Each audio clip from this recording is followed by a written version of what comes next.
I'm Joe Graydon. And I'm Terry Graydon. Welcome to this podcast of the People's Pharmacy. You can find previous podcasts and more information on a range of health topics at peoplespharmacy.com.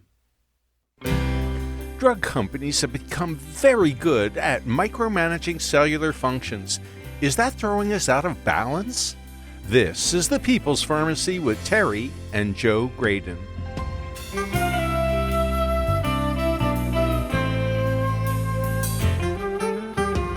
The term homeostasis was coined about 100 years ago, but healers around the world intuitively understood the critical need for balance for millennia. Pharmacology often focuses on enzymes and single neurotransmitters in the brain. But does that mean we're losing sight of how complex systems work together to keep us healthy? Two of our favorite guests, Dr. Taroni Lodog and Dr. Robin Chutkin, will explain how common sense health practices keep us in homeostasis. Coming up on the People's Pharmacy, why survival depends on our body's natural balance. In the People's Pharmacy health headlines, are step counts or total time exercising better ways of measuring physical activity? Investigators followed more than 14,000 volunteers for the Women's Health Study to find out. The women were at least 62 years old and did not have cardiovascular conditions or cancer when the study began. They had completed annual questionnaires since the 1990s and agreed to wear an accelerometer to measure their physical activity. The accelerometers measured both step counts and time spent in moderate to vigorous exercise. There's broad agreement that physical activity is beneficial for health, but scientists did not know whether time spent exercising or specific step counts were more helpful. Average time spent in moderate to vigorous activity was 62 minutes a week, with the average step count at 5,183 per day. Women who spent more time exercising were 18% less likely to die during follow-up. Those who exceeded the average step count were about 25% less likely to die. The investigators suggest that goals for step counts are just as useful as those based on weekly time spent exercising. In 2020, Canada legalized the sale of edible cannabis products. Researchers wondered what the impact might be on older adults. To find out, they analyzed data from the Ontario Ministry of Health on emergency visits. 3 timeframes were reviewed: prior to legalization, during the initial legalization period, and following legalization of edibles. Over the 8-year period, they found that there were more than 2,000 emergency visits for cannabis poisoning among people 65 and older. Rates of cannabis-related emergencies in this age group were significantly higher during legalization. Once edible cannabis products were legalized, emergency visits tripled. Symptoms of intoxication include hallucinations, dizziness, problems with balance, nausea, and confusion. Some cases were accidental, when older people mistook a friend or family member's cannabis products, such as gummies or brownies, for ordinary treats. Scientists have found that people who consume ultra-processed food are more likely to die prematurely due to colorectal cancer or cardiovascular disease. Now a study shows the effects of such a diet on children. The Childhood Obesity Risk Assessment longitudinal study evaluated the dietary habits of 1,400 children. Those who consumed more ultra-processed food were more likely to have large waists, more fat, higher fasting blood sugar, and lower HDL cholesterol. Those who consumed unprocessed or minimally processed food instead had lower body mass index, fat mass index, and fasting plasma glucose. In this study, the main ultra-processed foods were baked goods, candy, cookies, and sweet beverages. The researchers note, ultra-processed foods are typically rich in saturated fats, sugar, sodium, and other substances, and lower in essential nutrients, all of which are associated with cardiometabolic health.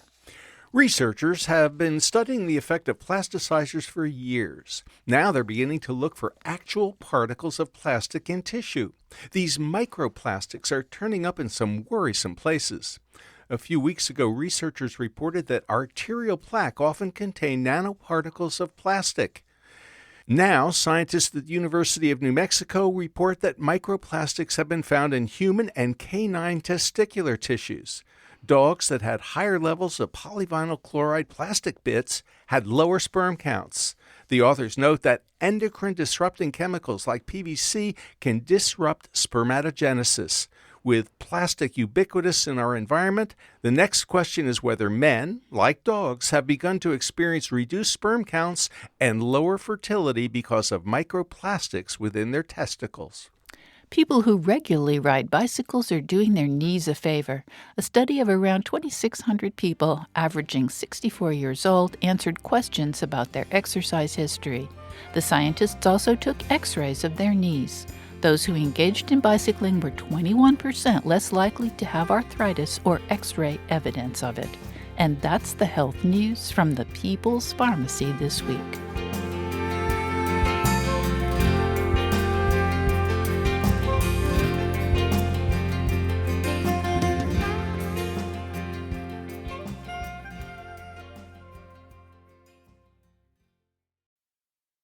Welcome to the People's Pharmacy. I'm Joe Graydon. And I'm Terry Graydon.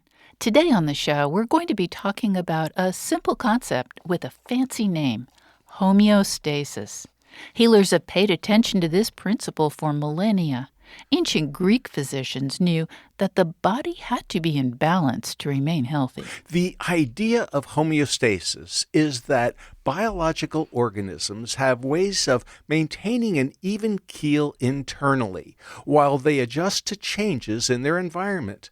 Modern medicine has attempted to reduce organisms to their smallest parts, but Dr. George Billman, editor of Frontiers in Physiology, points out that, quote, "It's no more possible to appreciate the beauty of Da Vinci's Mona Lisa or Van Gogh's The Starry Night by removing and analyzing each individual dab of paint than we can understand how the various organ systems work together to maintain health by examining single genes or molecules." Later in the show, we'll talk with gastroenterologist Robin Chutkin about the importance of our intestinal microbes for maintaining homeostasis. Her latest book is The Antiviral Gut, Tackling Pathogens from the Inside Out. But first, we turn to Dr. Tirone Lodog. She's a founding member of the American Board of Integrative Medicine and the Academy of Women's Health. She was elected chair of the U.S. Pharmacopoeia Dietary Supplements Botanicals Expert Committee. Her books include Healthy at Home, Get Well and Stay Well Without Prescriptions, Life is Your Best Medicine, and Fortify Your Life, Your Guide to Vitamins, Minerals, and more. Welcome back to the People's Pharmacy, Dr. Tirone Lodog. Thank you. It's good to be with you. Dr. Lodog, there's this concept in medicine that's, I think, very confusing, not just to health professionals, but also to patients. It's called homeostasis. What is it, and why is it so important for human physiology? Well, homeostasis is really a steady state of the body when it's maintaining its equilibrium, right? So everything in our body is designed to keep us in a specific range of physiology. So if you get exposure to an infection, your fever will go up to fight the infection, but then there's all the mechanisms that return your body temperature back to normal.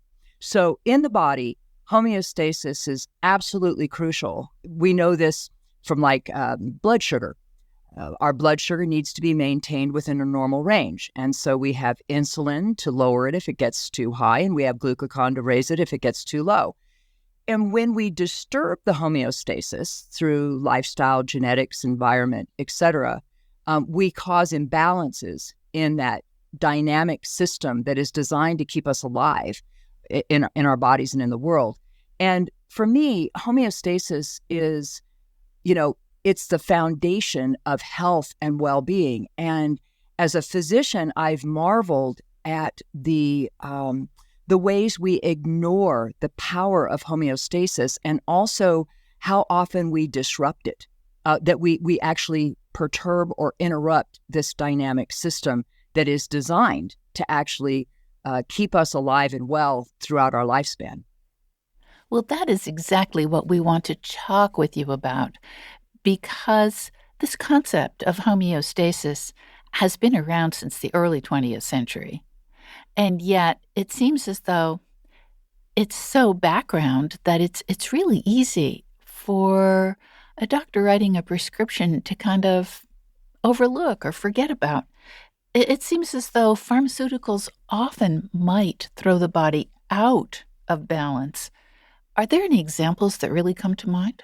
Yes, I'd like to share those, but I do want to just say I believe the concept of homeostasis goes back thousands of years. Hippocrates and his four humors, which we recognize have lots of limitations, was an early attempt to sort of understand how when these humors are in balance, we experience well-being. And when those humors become out of balance, then disease occurs. I would say that the same thing occurs in traditional Chinese medicine or in Ayurveda, where there is this concept that when these different elements or doshas in Ayurveda, these energetics in the body, when those are out of balance, then disease occurs. So I think this is a very ancient concept, and we've taken it now to new levels because of our advancements in understanding physiology.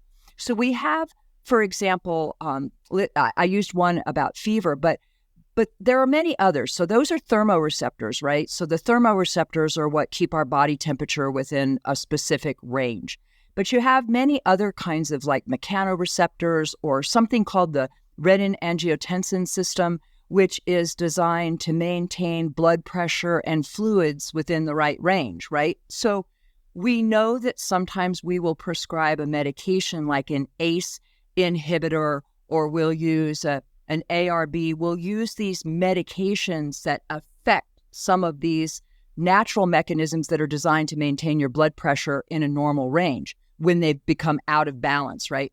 My point is simply that, medications can be used to restore homeostasis, but oftentimes medications further disrupt homeostasis, either because they're blocking a particular pathway or, and if you block it strongly, then the body is trying to find its way around it, right? So for me, a classic example of a drug that restores homeostasis would be in an individual who has type 1 diabetes. So they no longer are able to produce insulin in their body.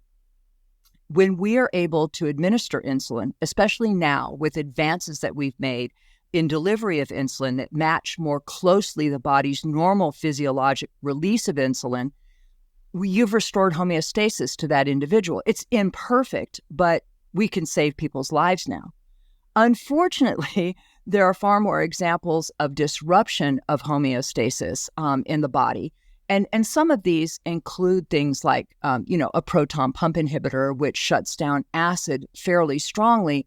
And without that acid, all kinds of other downstream effects happen. It increases your risk for other types of infections and nutrient depletions, et cetera. So homeostasis is a powerful mechanism that's constantly at play.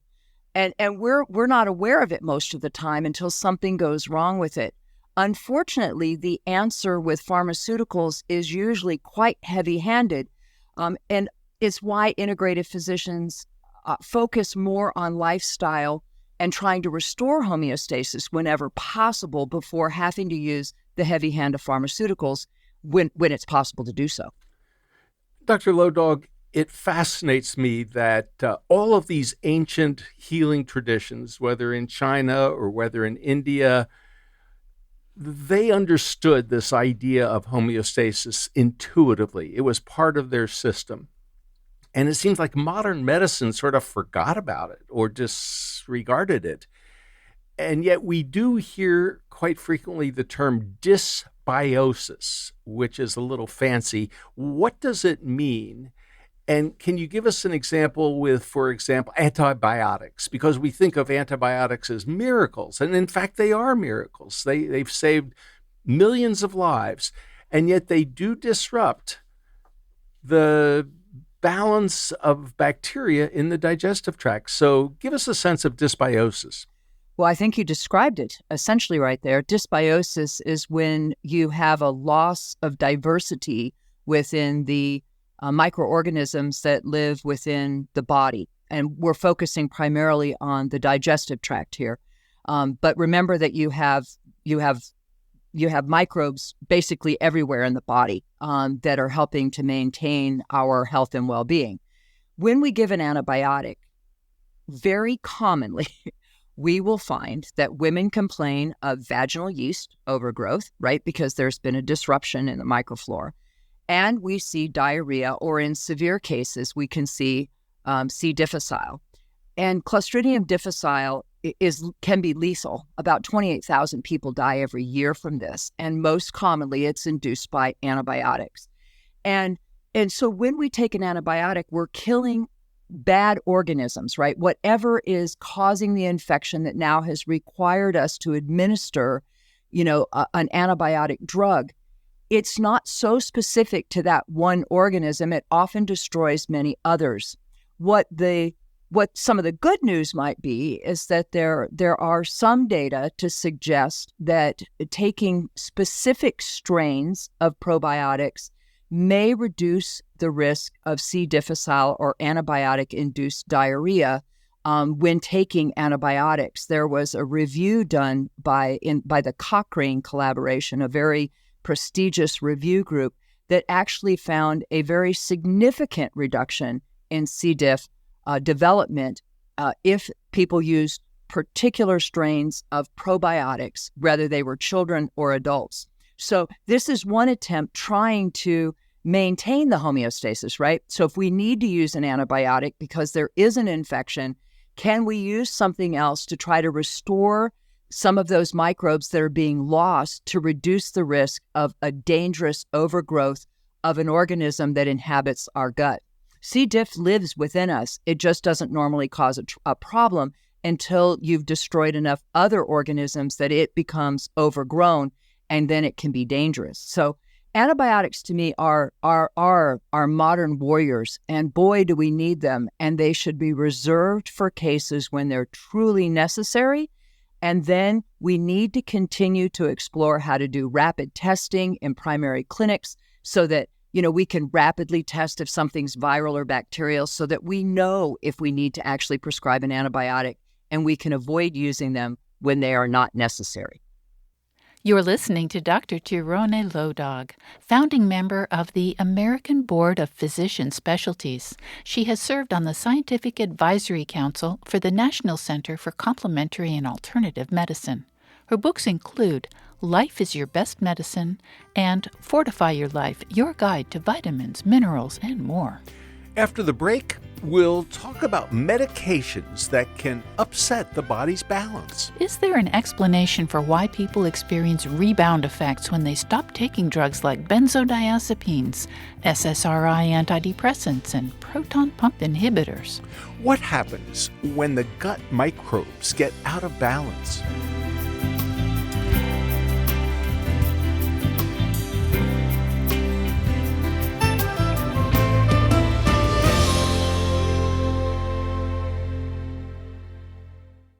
You're listening to The People's Pharmacy with Joe and Terry Graydon. This podcast is made possible in part by CocoVia, backed by 20 years of scientific research and the maker of the most proven and concentrated flavanol extract in the market today, Coco Pro Cocoa Extract. Cocoa flavanols are among the most studied plant-based bioactives today and are clinically proven to promote cardiovascular and brain health for the long term, supporting a strong heart and better memory. Get 15% off your order of any CocoVia product by using the discount code PPOD15. Learn more at CocoVia, and remember that discount code is PPOD15. These statements have not been evaluated by the Food and Drug Administration. This product is not intended to diagnose, treat, cure, or prevent any disease.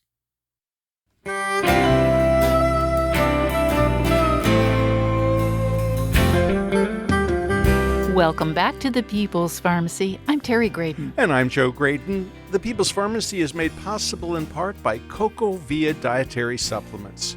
CocoVia Cardio Health is offered in both convenient capsule and powder formats, with each serving containing 500 milligrams of cocoflavanols to support heart health. More information at cocovia.com. Our topic today is homeostasis. It's a scientific approach to understanding how our bodies function as a whole, rather than as individual organs like a heart or a kidney. We are talking with Dr. Tyrone Lodog. As one of the country's leading experts on the scientific evidence on natural products, she was elected chair of the U.S. Pharmacopoeia Dietary Supplements Botanicals Expert Committee and was appointed to the Scientific Advisory Council for the National Center for Complementary and Alternative Medicine. Her books include Healthy at Home, Get Well and Stay Well Without Prescriptions, Life is Your Best Medicine, and Fortify Your Life, your guide to vitamins, minerals, and more.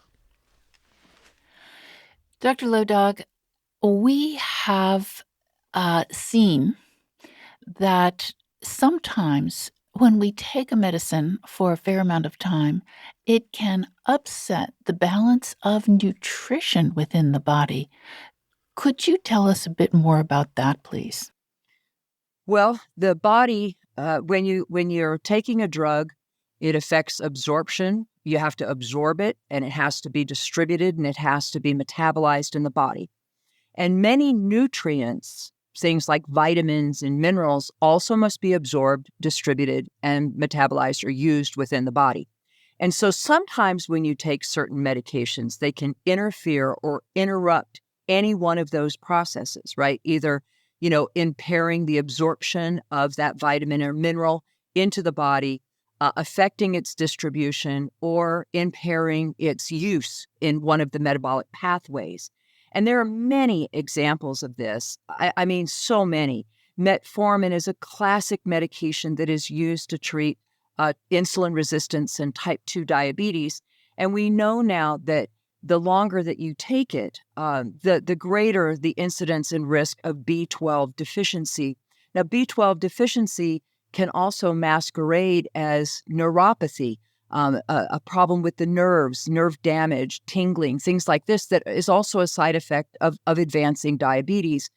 And so how many patients are on metformin are being monitored for B12? So this is very important. We have examples such as diuretics that are commonly used for blood pressure, and there are different types of them. So there are different types of diuretics that are used. But they all wipe out magnesium, and most of us are not getting enough magnesium in our diet anyway, and this is seldom discussed with patients. In some cases, the diuretics can also affect, many of them affect sodium, some affect potassium, others affect calcium. But, here again, a thiazide diuretic can keep calcium around longer. So it's important to know which diuretic you're taking, and make sure that you're being monitored for those and that you're supplementing those in your diet. There are just many examples. Serotonin reuptake inhibitors, beta blockers, these can cause problems with sleep and the circadian rhythm because they affect melatonin levels. There was actually a study in patients who started on beta blockers and were having problems with sleep, and when they were administered melatonin in the evening time, their sleep disruption corrected. So again, a lot of times pharmacists and physicians are not adequately discussing what these potential drug-nutrient interactions could be, and we're not helping our patients, to shore up against them. NSAIDs, the common non-steroidal anti-inflammatories that people use for pain, these can also affect melatonin, but also iron and vitamin C and folate. So there's a wide range of them. So whenever we're taking medications, it's important to ask, especially the pharmacist, are there any risks of nutrient interactions or depletions that I should be aware of when I'm taking this medication? And then ask your physician, are they monitoring for this whenever possible, especially if you're taking these medications long term? Well, I must say, Dr. Lodog, that your amazing book, Fortify Your Life, has As far as we can tell, the best table on drug nutrient interactions we've seen anyplace else. And so for patients to be able to monitor their own situation and learn about which nutrients might be depleted, that's the place to go. Fortify your life. But I'd like to move on to another area briefly, because we could spend a whole hour talking about it, and that is drug rebound effects. So we now know that benzodiazepines, for example, drugs like Valium, medications like Xanax, can cause this kind of rebound effect when you stop taking them. The same thing can happen in a different neurotransmitter arena with the antidepressants like the so-called SSRIs like Prozac. Can you give us a quick overview of this aspect of homeostasis and rebound? So when you take a medication, a powerful medication that is designed actually to disrupt a pathway, that's how it works, right? So for instance, you used an example of the antidepressant drugs, such as Paxil or Prozac, but also, the effexors and other drugs that affect both serotonin and norepinephrine. These drugs are designed to keep some of these neurotransmitters, these chemicals in the brain, but also in the gut and other places, around longer, so that there's more of the more of the neurotransmitters available. The medications do this quite effectively. When you stop taking them, you now have this sudden drop in these neurotransmitters, causing what we now know as an antidepressant withdrawal syndrome. This is why we tell patients, please don't just abruptly stop taking one of your antidepressant drugs. We usually like to titrate these down to avoid those, the nausea, the vomiting, the irritability, the fatigue, the anxiety. It's a very real syndrome, but also not safe for the body, right? We want the body to be able to gradually begin to be able to normalize the amounts of serotonin and norepinephrine and other neurotransmitters that it makes on its own. So this is a problem with many medications. Beta blockers can cause a rebound if we're using them for blood pressure, et cetera. When you go off of them, you can get a pretty dramatic rise in your blood pressure.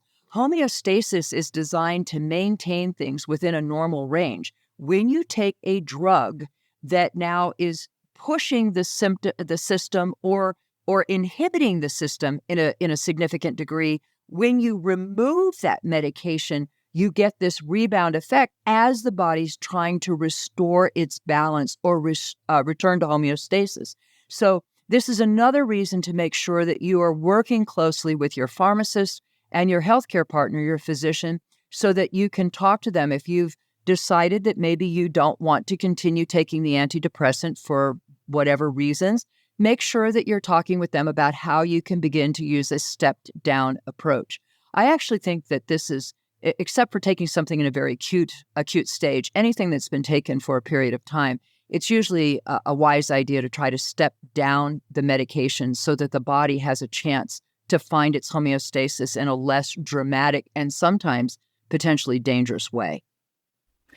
In summary, Dr. Lodog, how should patients use this concept and their awareness of homeostasis to stay safer as they try to get healthy? Remember that your body was designed to be well and to be healthy, and that most of the things that we know that hold to be true from ancient times to modern, the way we eat, the way we move, the way we rest, the way we sleep, all of these things are designed to support the body's homeostatic mechanisms. When you begin to experience a disruption in those mechanisms, it's not only important to seek, advice and counsel from your medical or health professional, but it's also important to look at your life. What is changing in your life, in your environment, with your sleep, with your lifestyle. Health is a choice. And yes, there's genetics, environment, there's all kinds of things in there. I don't mean to say that you're not choosing health, but to be healthy, part of that is a choice. It's every day we can wake up and say, I choose to move today. I choose to eat well today. I choose to go to bed a little earlier tonight and get a good night's rest. And if you're having trouble with those areas, that's the time you really want to seek help, and seek help from a variety of people. There's many, acupuncturists can be very helpful with managing pain and helping, not have to take nonsteroidals. Massage therapists can be very helpful for a manual medicine. So can chiropractors or osteopaths. Dietitians can help you work with your diet. And of course, your physician hopefully will be a good healthcare partner to help decide and discern when more invasive or more potent medications might be important for you to take. But homeostasis, wow, it's something. Every day I wake up and I'm, as my dad used to say, it's a good day, I'm upright and ventilating. And I knew what he meant, because most days we get up and the homeostatic mechanisms in our body are keeping us alive and are keeping us well. Never underestimate it. Dr. Tirone Lodog, thank you so much for talking with us on the People's Pharmacy today. Many blessings. Thank you. You've been listening to Dr. Tirone Lodog, founding member of the American Board of Integrative Medicine and the Academy of Women's Health. She's author of Healthy at Home, Life is Your Best Medicine, and Fortify Your Life, Your Guide to Vitamins, Minerals, and More. Her website is drlowdog.com. We turn now to gastroenterologist Robin Chutkan. She's a faculty member at Georgetown University Hospital and is the founder of the Digestive Center for Wellness, an integrative gastroenterology practice located in Washington, D.C.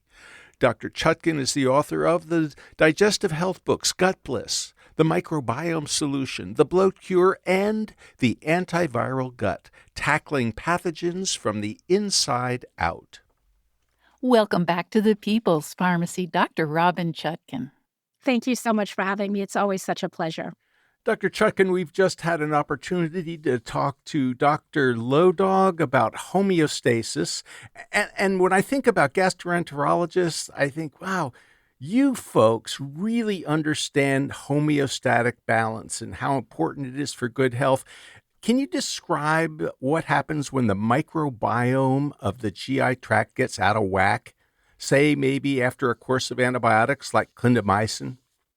The microbiome, again, just a quick definition for those who are joining a little late in the segment, refers to all the organisms that live in and on the human body, and of course, mostly in the gut. When you take an antibiotic, there's no such thing as a purely selective antibiotic that's only going to kill the pathogen. As Dr. Lodog says, some are more selective than others, but you're always going to get destruction of healthy bacteria in the gut also. And she gave the great example of a yeast infection in women, an infection with Candida, where Candida is in the body and it overgrows in the setting of antibiotics. But it's not just the rise and fall of different organisms. We know that changing the composition of the gut can result in all kinds of other problems too, including chronic inflammation that can lead to autoimmune disease. It can even lead to DNA damage, and it can even activate gene pathways that are associated with cancer.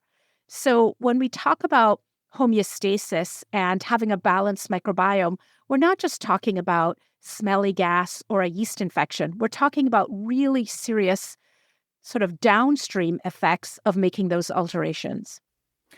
Dr. Chutkan, I'm wondering, what people really want to know is how can they restore homeostasis or balance after the microbiome has been disrupted by something, maybe by an antibiotic, as we were just discussing, or possibly by a colonoscopy? The first and most important point is to recognize that there is no probiotic out there that can completely restore the damage done by the antibiotic. There are some probiotics that have been shown to, for example, decrease the risk of Clostridium difficile infection, and Dr. Lodog mentioned some of those, but there's nothing that you can take. There's no magic bullet, no probiotic potion that is going to restore you to where you were before. So therefore, the most important question to ask yourself before you take an antibiotic for any reason is this antibiotic absolutely necessary? Because we all have to acknowledge and understand that there is going to be some fallout.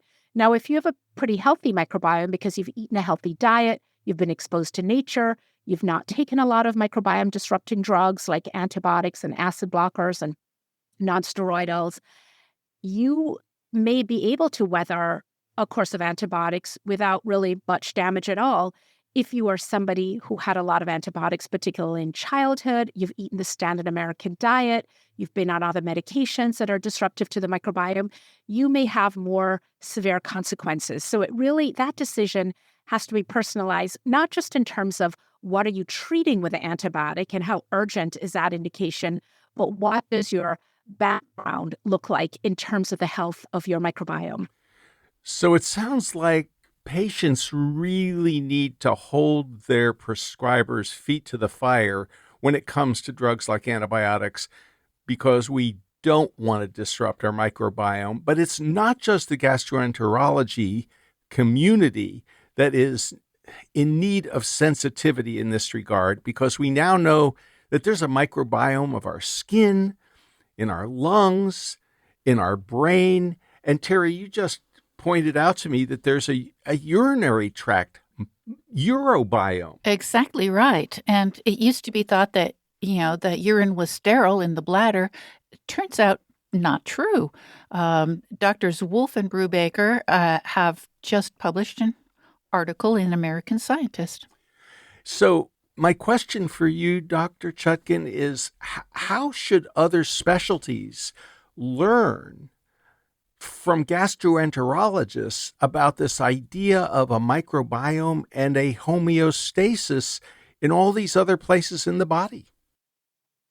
And Joe, I appreciate the credit that you're giving my profession, but I also want to point out that gastroenterologists are avid prescribers of proton pump inhibitors, which are themselves very disruptive to the microbiome. So we also have a thing or two to learn there. But I think my best advice here is that we as patients, as consumers of health, have to be really strong advocates for ourselves, because your dermatologist is singularly focused on clearing up your acne or your rosacea or your eczema. Your dermatologist is not focused on the health and diversity of your gut microbiome. And so everybody has their own priorities. Unfortunately, our medical system is very siloed. And so the dermatologist is really focused on clearing up your acne. And the most expedient and one of the most effective ways to do that would be with an antibiotic. Now, is that devastating for your gut and the rest of your body? Absolutely. So I think really the accountability, unfortunately, really lies with us, as we have to be sophisticated consumers and advocates for our health. And that is why, as I've said before, and I'll say it again, that's why information like what you present on the People's Pharmacy is so important, because it's that unbiased information that helps people to advocate for their own health. You're listening to Dr. Robin Chutkan. She's a faculty member at Georgetown University Hospital and is the founder of the Digestive Center for Wellness. Dr. Chutkan is author of the digestive health books Gut Bliss, The Microbiome Solution, The Bloat Cure, and The Antiviral Gut, Tackling Pathogens from the Inside Out. After the break, how do the popular heartburn drugs called PPIs affect the microbiome? Are there medications that disrupt our digestive tracts and lead to intestinal permeability? What can people do to help maintain the homeostatic balance in their small and large intestines?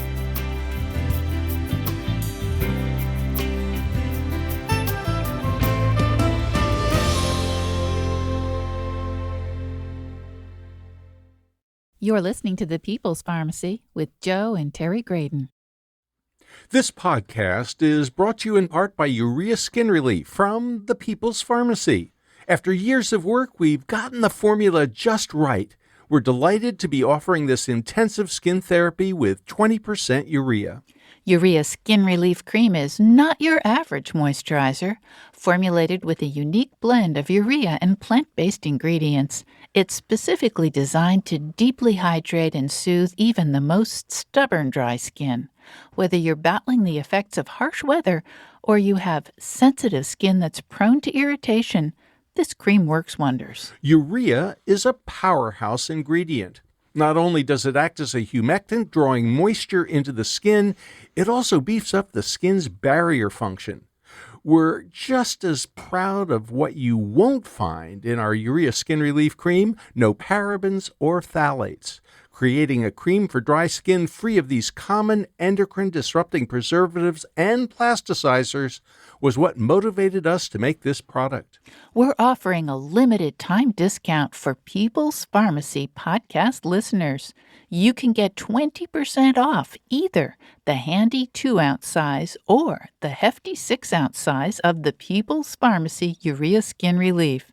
You'll find them both in the body care section of the store at peoplespharmacy.com. Make sure you put the code PP20 into the discount code box when you check out. That's capital P, PP20 for 20% off your Urea Skin Relief purchase through May 31, 2024 at peoplespharmacy.com.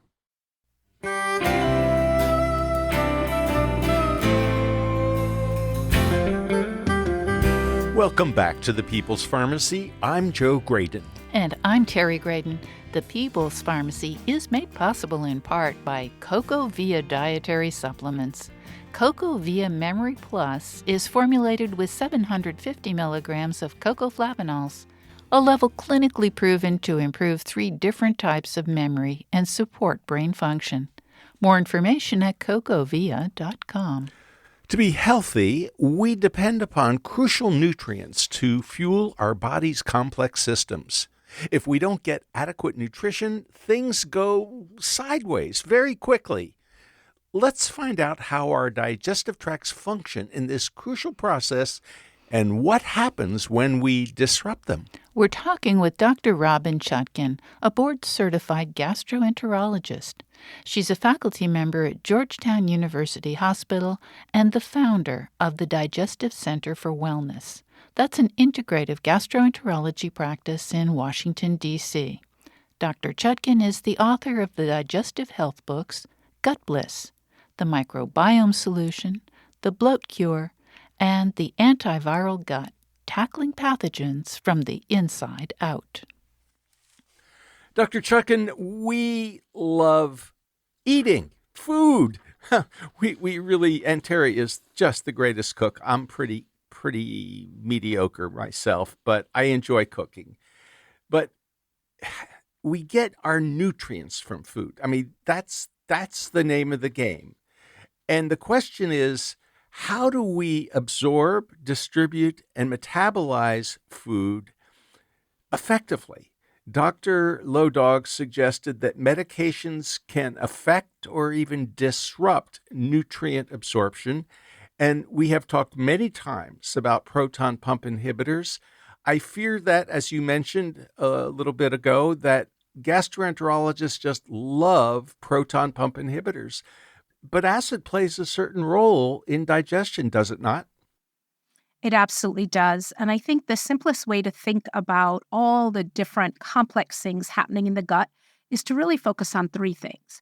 That would be the gut microbiome, the trillions of bacteria floating around inside the gut, the pH of the gut, and I know we're going to talk more about acid, it's so important. And then the third component is the gut lining. So we really want to maintain the gradient of the pH, which means acidic up top in the stomach and upper GI tract and alkaline at the bottom in the colon. That's critically important for the absorption and assimilation of nutrients. And then we want to maintain a gut lining that's highly selective that can allow the things that should pass through into the body and keep the things that shouldn't out in the gut so they can be excreted. So these are really the 3 things we need to focus on when we think about absorption and assimilation of nutrients. Now, we have talked about, just briefly, about the PPIs, the proton pump inhibitors, drugs like Nexium and Prilosec. We haven't talked about other drugs that might disrupt the digestive tract. Presumably, the PPIs are aimed at this pH gradient that you're talking about. But there are a lot of drugs that disrupt the gut microbes, aren't there? They are, and actually PPIs are high on that list. And that's because that gradient is important for maintaining the composition of the microbiome. When you suddenly turn the upper GI tract from its normal acidic state into an alkali state, you create a nice, hospitable, friendly environment for microbes, and you have an increase in microbial volume, you have what we call bacterial overgrowth, and that is a very disruptive state for the microbiome. So the microbiome itself is very dependent on this pH gradient to maintain the proper allocation of microbes in different parts of the GI tract. So that is also how that works there. Non-steroidal anti-inflammatory drugs are another really important class of medications that are disruptive. They literally make holes in the gut lining. And they also can affect the microbiome because of the effect they have on the gut lining and the mucous barrier.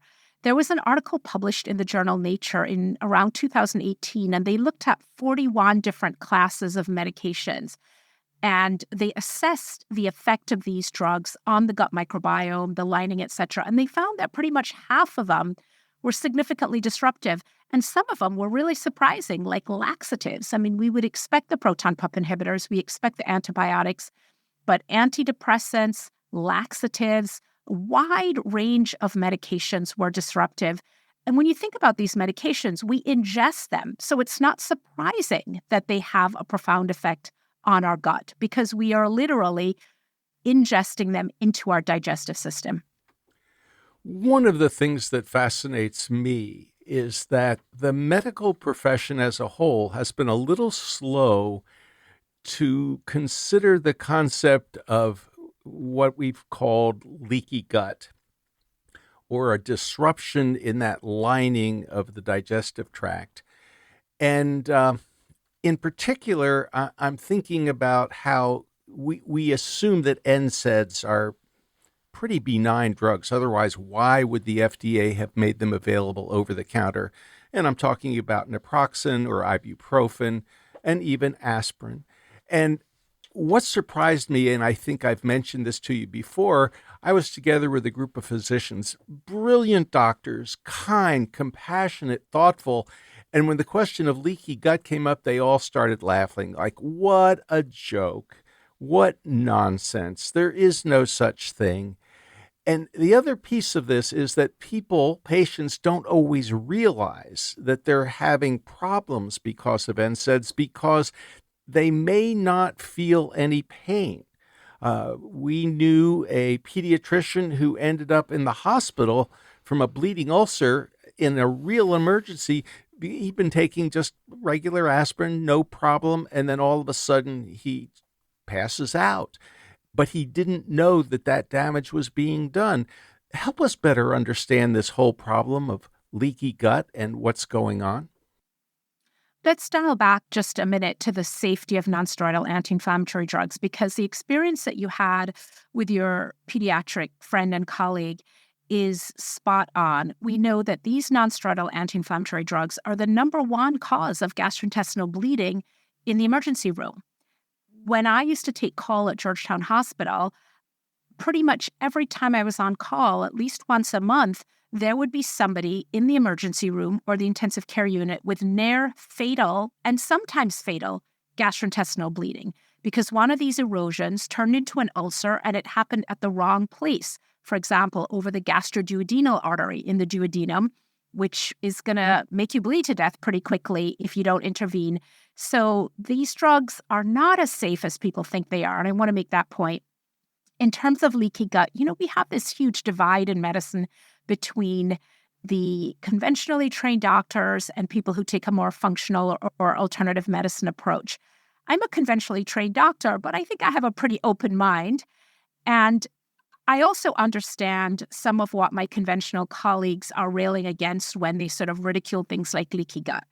And we're really talking about two issues. Number one, leaky gut is increased intestinal permeability of the gut lining, and we know that is a real phenomena.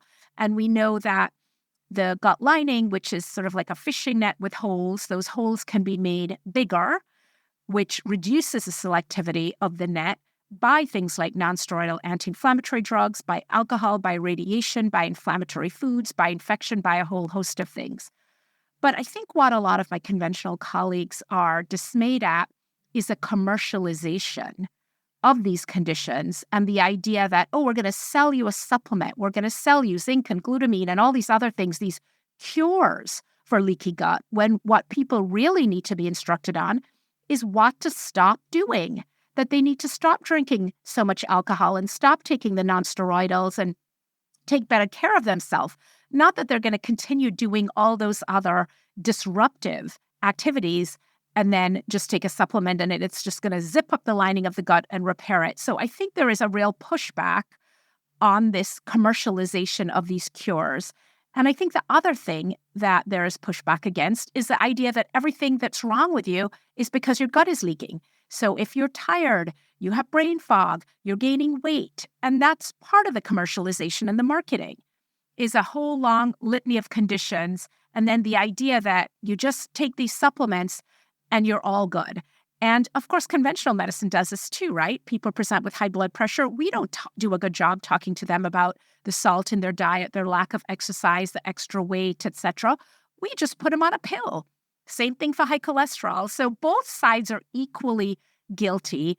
But yes, there is a very real condition called an increase in intestinal permeability.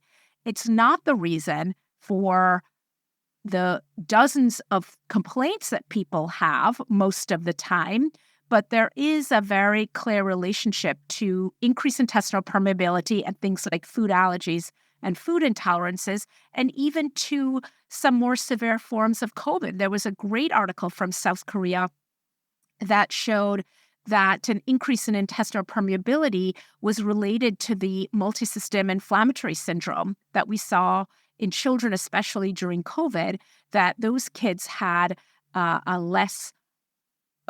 more permeable, a less intact gut lining. And we've seen it in adults also that allowed the SARS-CoV-2 virus to permeate their gut lining and get into the bloodstream and get access to more distant organs like the brain and the lungs and the heart, etc. So these things are real, but, I see patients sometimes who they're having 4 cups of coffee in the morning. They're taking drugs at night to help them sleep. They're having 3 glasses of wine at night. They're taking so many different medications. They're eating a really poor diet, low in fiber, high in processed sugar and animal protein and salt, etc. They're not sleeping well. They're not exercising. And then they go to a doctor who tells them, oh, all these symptoms are because of leaky gut. Here, take these supplements. So I think that's what a lot of people in the sort of more conventional circles are sort of upset about, because obviously that person has diet and lifestyle issues going on that really need to be addressed, has side effects of medication, etc. So I think we see the peddling of magic on both sides. And I think, again, people need to be better advocates for their health. Exactly. And when we're talking about homeostasis and maintaining a healthy balance, I think we're needing to look at the entire context, aren't we, of the whole individual, so that we've got some idea of what really is under a person's control. And as you're pointing out, what they eat, how they sleep, whether they're indulging in any physical activity, all of that stuff is under their control to a certain extent. No, that's so true, Terry. And I think we are in an era in medicine now of, nothing is anyone's fault, right? And the problem with that is that we also take away people's power. When we say, oh, it's not your fault, just take this pill, we also really disenfranchise people from the tremendous potential they have to change their health destiny based on changing how they're living. Dr. Chutkin, what can people do to help maintain the homeostatic balance of their guts? The most important thing is we need to take a really critical look at the medicine cabinet. We think of the medicine cabinet as where we go to find the cure, but sometimes that's where the cause is to be found. So we need to be very judicious in our use of medications, even ones that are touted as safe, as you said, Joe, things like nonsteroidal anti-inflammatory drugs that are over-the-counter and antibiotics that are widely prescribed and acid-blocking drugs that almost a half of the adult population of the country is taking. We have to really have new eyes when it comes to these medications and understand that, yes, they may be solving a problem, but they're also creating new problems. So we have to be really savvy consumers about these drugs. That's the first thing. And then the other thing is we have to be really thoughtful about what else we put into our GI tract in the form of food. not just the inflammatory things that we may be eating, the ultra-processed foods and the refined sugars and so on, but what are we missing? Are we eating enough unprocessed plant fiber to feed those microbes, to keep those important species like the Faecalibacterium, Prosnitzii, etc., to keep them happy and fed and producing those postbiotic compounds like short-chain fatty acids that keep the gut lining healthy, that modulate our immune system? So it's not just about avoiding the bad stuff. We need to make sure we are consuming enough of the good stuff. Most Americans love pills, and they think, oh, how about probiotics? And I'm sure there are times when probiotics are appropriate, but if you were going to prescribe a diet that's high in fiber that will feed those good bacteria, what would you recommend? I'm so glad you asked, Joe. I recommend the diet in my second book, The Microbiome Solution, that is designed to really rehab the gut microbiome. And if I had to condense what that sounds like, it's beans and greens. Legumes, which are a powerhouse of protein and fiber and even some healthy fats. And they are high in a substance called inulin that really is sort of the ideal food for a lot of our gut bacteria, as well as green leafy vegetables. So beans and greens. And that doesn't mean you can't eat some chicken or fish or meat or an occasional piece of chocolate. And certainly healthy whole grains too, brown rice and oatmeal and things like that are fantastic. But if I had to tell you just two, it would be beans and greens. If you want to be in the advanced class, eat some fermented food, some sauerkraut or some kimchi. That's really wonderful. And of course, you need to wash it all down with a lot of water because you need to make sure that we're keeping the products of digestion moving through those pipes efficiently. Well, beans and greens, they're good individually, they're good together, and I'm so glad you included an occasional piece of chocolate. Dr. Robin Chutkan, thank you so much for talking with us on the People's Pharmacy today. My pleasure. Thank you so much for having me. You've been listening to gastroenterologist Robin Chutkan. She's a faculty member at Georgetown University Hospital and the founder of the Digestive Center for Wellness. That's an integrative gastroenterology practice located in Washington, D.C. Dr. Chutkan is the author of the digestive health books Gut Bliss, The Microbiome Solution, The Bloat Cure, and The Antiviral Gut, Tackling Pathogens from the Inside Out.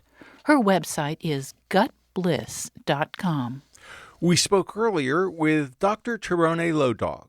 She is a founding member of the American Board of Integrative Medicine and the Academy of Women's Health.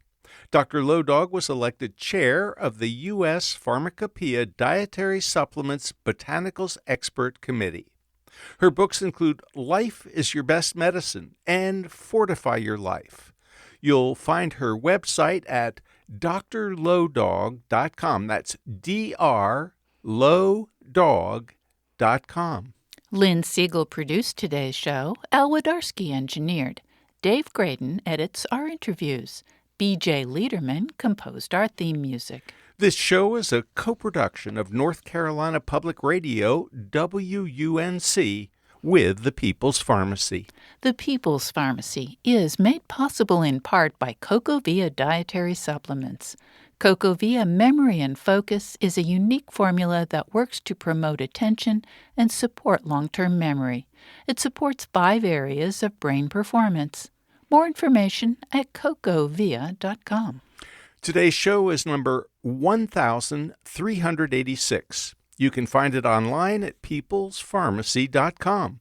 That's where you can share your comments about today's interview. You can also reach us through email, radio@peoplespharmacy.com. On our website, you'll have access to podcasts of previous interviews with both of today's guests. Our interviews are available through your favorite podcast provider. You'll find the show on our website on Monday morning. At peoplespharmacy.com, you can sign up for our free online newsletter to get the latest news about important health stories. When you subscribe, you also have regular access to information about our weekly podcast, so you can find out ahead of time what topics we'll be covering. In Durham, North Carolina, I'm Joe Graydon. And I'm Terry Graydon. Thank you for listening. Please be sure to join us again next week.